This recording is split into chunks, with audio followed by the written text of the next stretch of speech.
ఈ రోజే డౌన్లోడ్ చేయండి. మీ ఫేవరెట్ షోస్ చూడండి.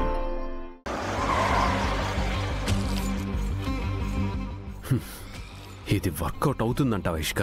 ఖచ్చితంగా బ్రో, నన్ను నమ్ము. శకుంతల అత్తయ్యలో భయం అనుమానం స్టార్ట్ అవ్వాలంటే ఇదే కరెక్ట్ వే. ఎందుకంటే ఆవిడ పెద్ద సెంటిమెంటల్ ఫూల్. స్వామీజీలు బాబాలు ఏం చెప్పినా నమ్మేస్తుంది. అదిగో అక్కడున్నాడు కదా స్వామీజీ, అడుగుదాం పద. ఈ స్వామీజీలు అబద్ధాలు నాటకాలు చెప్పరేమో ఇష్క? ఇది కలియుగం బ్రో. అందరూ మనలా ముసుగులో బ్రతికే వాళ్లే తప్ప ఒరిజినల్ గా ఎవ్వరూ ఉండరు. 10 రూపాయలు పడేస్తే చాలు ఏదైనా చేసేస్తారు. నేనున్నాను కదా, పద.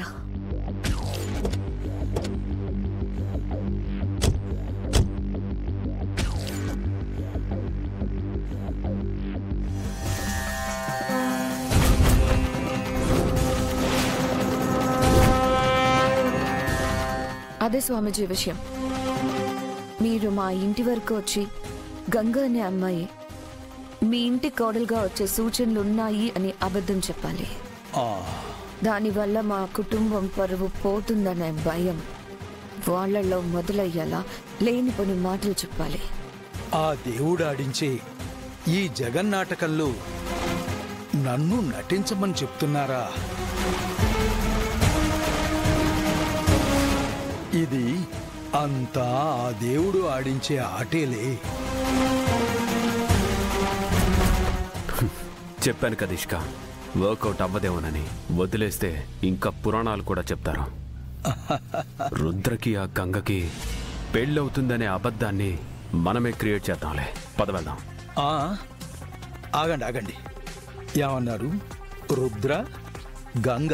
అవును, వాళ్ళ మధ్య ఎలాంటి సంబంధం లేదు, కానీ వాళ్ళకి పెళ్ళి అవుతుందనే అబద్ధాన్ని పుట్టించాలి అంతే.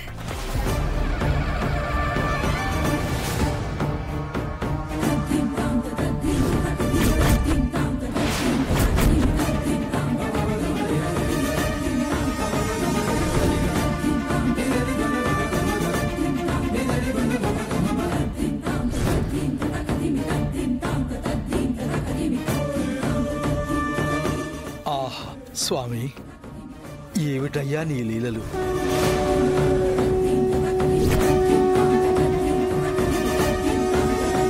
జరగబోయే దానిని జరగకూడదు అనుకునే వాళ్ల చేతనే జరిపించాలి అని పావులు కదుపుతున్నావా? ఏమంటున్నారు? ఏముంది, మీరు ఏ అబద్ధమైతే సృష్టించాలి అనుకుంటున్నారో అదే నిజమై తీరుతుంది. ఆ గంగ పుట్టిందే రుద్రుడి కోసం.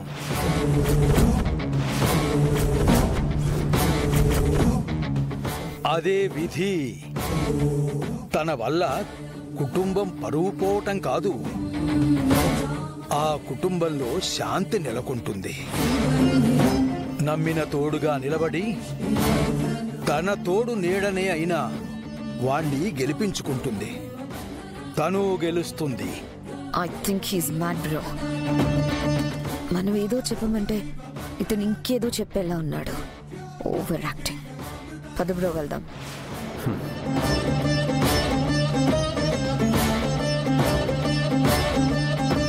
నిజాన్ని అబద్ధం చెయ్యాలనుకునే మీరు పిచ్చోళ్ళు. వెళ్ళండి వెళ్ళండి, మీరేం చేస్తారో చెయ్యండి. చివరికి గెలిచేది ఆ విధి మాత్రమే.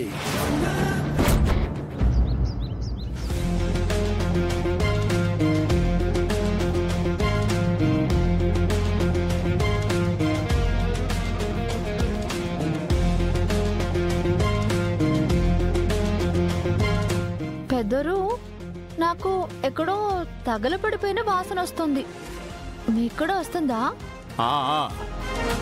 బాగా దగ్గరగా వస్తోంది. నాకైతే కనిపిస్తుంది కూడా. ఏంటి పాత ప్యారు, ఏదో జరుగుతుందనుకుంటే ఇంకేదో జరిగిందని షాక్ అయ్యావా? అనుకున్నదొక్కటి అయినది ఒక్కటి బోల్తా కొట్టిందిలే బుల్బుల్ పిట్ట. ఏయ్, ఎవరు నలుగురిని తీసుకొచ్చి ఇక్కడ జాయిన్ చేయించి అకాడమీని నిలబెట్టేసినంత ఫోర్స్ కొట్టకు. ఇదంతా 3 రోజుల ముచ్చటే. వీళ్ళంతా 4 రోజుల్లో వెళ్ళిపోతారు. ఓ అవునా?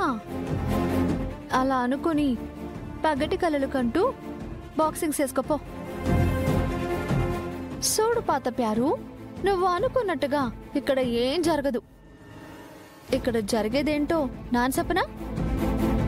రుద్ర సార్ వీళ్ళందరికీ మంచి ట్రైనింగ్ ఇచ్చి అందరినీ గెలిపించి ఆయన కూడా గెలుస్తారు. ఆయన గెలుపు చూసి నువ్వు కుళ్ళి కుళ్ళి ఏడుస్తావు. జరిగేది అదే. అది కూడా చూద్దాం. బాయ్ బాయ్ పాత ప్యారు.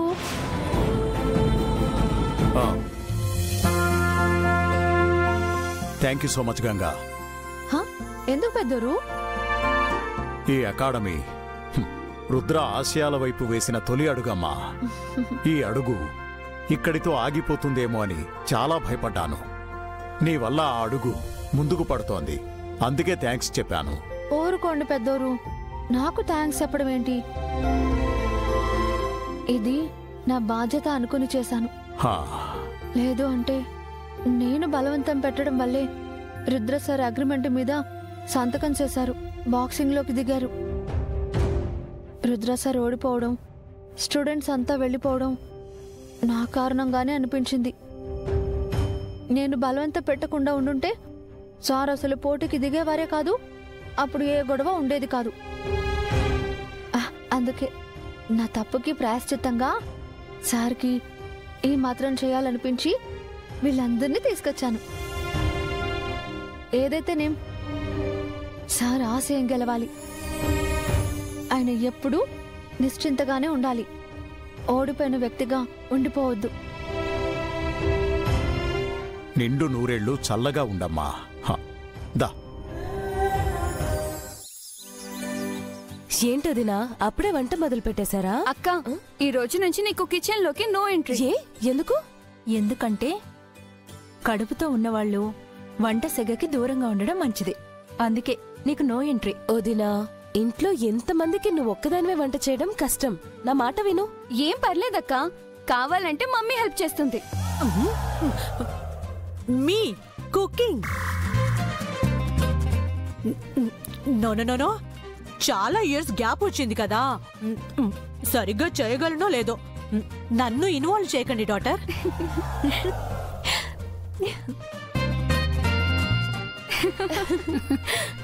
ఏంటి అందరూ నవ్వుకుంటున్నారు? ఆ జోక్ ఏంటో నాకు కూడా చెప్పండి. చూడమ్మా, వీళ్ళిద్దరు నన్ను వంట చేయనివ్వట్లేదు. కడుపుతో ఉంటే మాత్రం వంట చేయకూడదా ఏంటి? చేయకూడదు. ఒక వంటే కాదు, వేరే పని ఏది చేయకూడదు. టైం టు టైం తినాలి, హెల్దీగా ఉండేలా వాకింగ్ చేయాలి, బాగా రెస్ట్ తీసుకోవాలి, చాలా ప్రశాంతంగా ఉండాలి. అమ్మా, అసలు ఏ పని చేయకపోతే నాకు బోర్ కొడుతుంది. నో వే.